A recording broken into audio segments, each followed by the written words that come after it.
नमस्कार किसान भाइयों, स्वागत है आप सभी का एक बार फिर से मालवा की खेती यूट्यूब चैनल पे।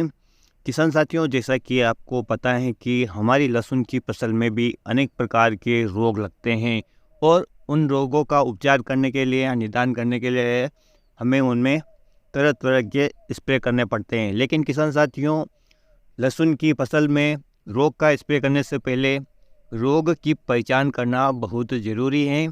इसी कड़ी में किसान साथियों, आज हम बात करें लहसुन की फसल में लगने वाले एक ऐसे रोग के बारे में जो आपकी लहसुन की फसल में 40 से 50% तक नुकसान कर सकता है। क्या है यह रोग, क्या है इसका नाम, इसके पहचान के लक्षण कैसे हैं और किस तरह से हम इस रोग से अपनी लहसुन की फसल को बचा सकते हैं, पूरी जानकारी वीडियो में कवर करेंगे। तो पूरी जानकारी पाने के लिए किसान साथियों, आप वीडियो को आखिरी तक जरूर देखिएगा। साथ ही किसान साथियों, वीडियो यदि आपको पसंद आए तो वीडियो को लाइक कीजिएगा, अन्य किसान भाइयों के हित में से शेयर कीजिएगा और यदि आप चैनल पे पहली बार आए हैं तो चैनल को सब्सक्राइब जरूर कीजिएगा। चलिए किसान साथियों, बात करते हैं आज की जो कड़ी में हम जिस रोग के बारे में बात कर रहे हैं उसकी।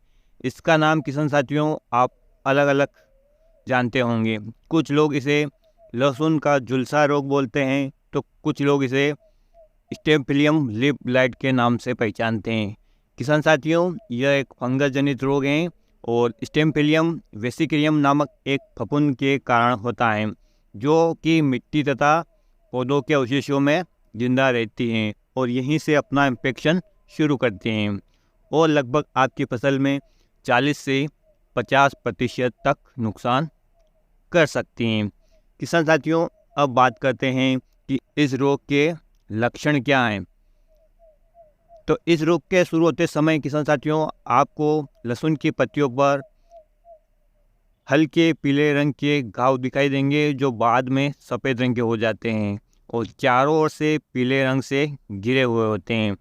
धीरे धीरे यह घाव आकार में बढ़ने लगते हैं और लंबे होकर आग की आकृति के समान दिखाई देने लगते हैं।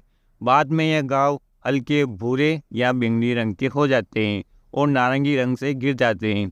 मुख्य रूप से अगर देखा जाए तो लहसुन के खेत में आपको इस प्रकार के दो प्रकार के लक्षण दिखाई देंगे। पहला छोटे सफ़ेद घाव और दूसरा धसे हुए बैंगनी धब्बे जो बाद में काले हो जाते हैं। जब यह घाव आपस में मिल जाते हैं तो पत्तियों का बहुत सारा हिस्सा मार देते हैं। पत्तियों के मध्य भाग में अगर इस फफूंद का संक्रमण शुरू होता है तो पत्तियां कमज़ोर होकर टूटकर लटक जाती हैं, या अगर संक्रमण ज़्यादा हो जाए तो पौधे के पूरे भाग मर जाते हैं और पूरा का पूरा पौधा ही सूख जाता है और इस तरह से पूरा खेत झुलसा हुआ दिखाई देता है, जिसके कारण इसको लहसुन का झुलसा रोग भी बोलते हैं।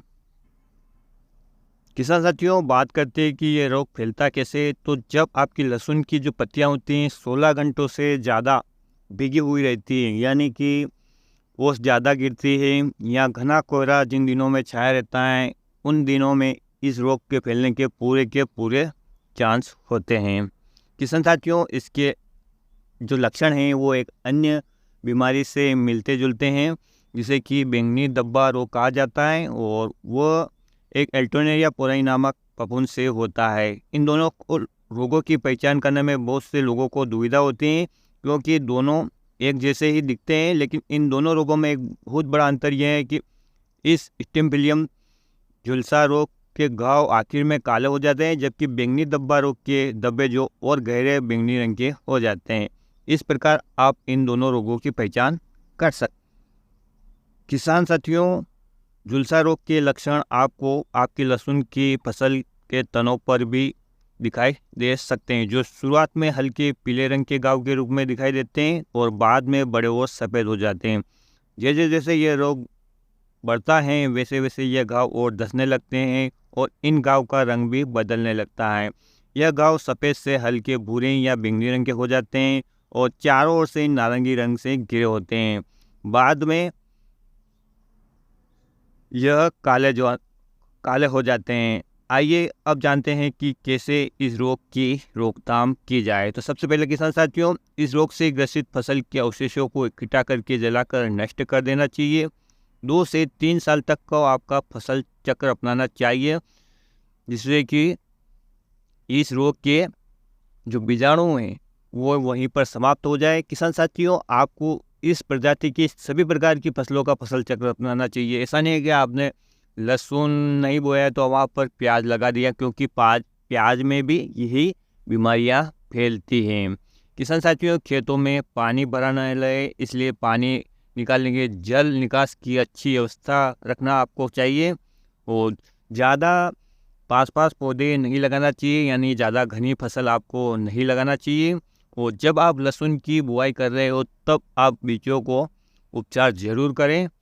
और अब बात करते हैं किसान साथियों, किन प्रकार के केमिकल से या किन प्रकार के फंगीसाइड का प्रयोग करके आप इस रोग को रोक सकते हैं और फैलने से बचा सकते हैं।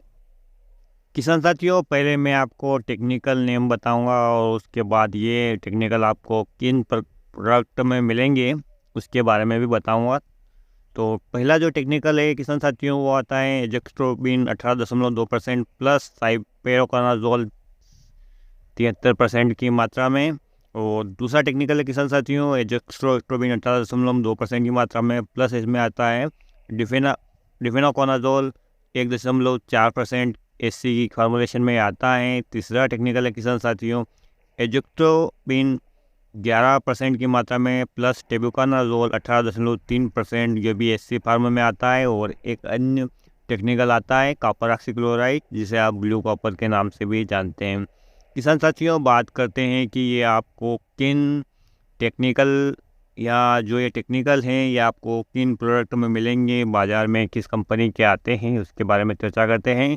तो जो पहला टेक्निकल है किसान साथियों, एजोक्स्ट्रोबिन 18.2% प्लस साइपेराकोनाजोल 73%, ये आपको सिजेंटा कंपनी के मिस्टर टॉप में मिल जाएगा। या धानुका कंपनी की बात करें तो ये गोडीवा सुपर में मिलेगा। और सुमिटोमो केमिकल की बात करें तो ये एरिगाटो के नाम से आपको मिल जाएगा। किसान साथियों, दूसरा जो टेक्निकल है एजोक्स्ट्रोबिन प्लस डिफेनाकोनाजोल, ये आपको सिजेंटा का इम्पैक्ट एक्स्ट्रा टेक्निक जो ट्रेड नाम से बाज़ार में मिलता है उसके नाम से मिल जाएगा। या तीसरा टेक्निकल जो एजोक्स्ट्रोबिन प्लस टेबुकानाजोल है, यह अडामा कंपनी का कस्टोडिया में आपको मिल जाएगा। और कॉपर ऑक्सीक्लोराइड की बात करें किसान साथियों, तो ये टाटा कंपनी का ब्लोट्रिक्स है, या क्रिस्टल का ब्लू कॉपर है, या धनुका कंपनी का धनुकॉप है, या अन्य कंपनियों के भी आप ये टेक्निकल ले सकते हैं। किसान साथियों, जैसा आपको अवेलेबल हो जाए और जिन कंपनियों पर आपको ट्रस्ट हो उनका ये प्रोडक्ट लेकर आप अपनी फसल में स्प्रे कर सकते हैं। लेकिन किसान साथियों, रोग फैलने से पहले यदि इसका स्प्रे आप कर देते हैं तो निश्चित रूप से आपके खेत में ये रोग आएगा ही नहीं, क्योंकि रोग आने के बाद ये रोग आसानी से कंट्रोल होता नहीं है। तो इसको आप समय से पहले स्प्रे कर दें। और यदि आप सोच रहे हैं कि जिन फसल में ये रोग आ चुका है और हम इसका स्प्रे कर देंगे तो पत्तियां फिर से ठीक हो जाएगी, तो ऐसा नहीं है। रोग को केवल फैलने से बचाया जा सकता है किसान साथियों। जो क्षति हो चुकी होगी उसकी भरपाई नहीं होगी, वो पत्तियां ठीक नहीं होगी, लेकिन ये रोग जहाँ का तहाँ रुक जाएगा। किसान साथियों, ये थी आज के वीडियो में लहसुन में लगने वाले सबसे खतरनाक रोग स्टेम्पलियम ब्लाइट, या जिसे लहसुन का पत्ती झुलसा रोग के नाम से भी जानते हैं, के बारे में पूरी जानकारी। उम्मीद करते हैं आपको पसंद आएगी। पसंद आए तो फिर से कहता हूँ कि वीडियो को लाइक करना, अन्य किसान भाइयों के हित में से शेयर करना, चैनल पर पहली बार आए तो चैनल को सब्सक्राइब करना। और आप किस रोग के बारे में जानना चाहते हैं लहसुन की फसल में संबंधित, तो उसके लिए आप कमेंट ज़रूर करना। जानकारी कैसी लगी इसके बारे में भी हमें बताना, क्योंकि आपका सुझाव हमारे लिए बहुत ज़रूरी है। तो फिर मिलते हैं एक नए वीडियो में एक नई जानकारी के साथ। तब तक के लिए किसान साथियों, ख्याल रखिए आप अपना, अपने परिवार का, अपने पशुधन का, अपनी फसलों का। वीडियो देखने के लिए आपका बहुत बहुत धन्यवाद। जय हिंद, जय जवान, जय किसान।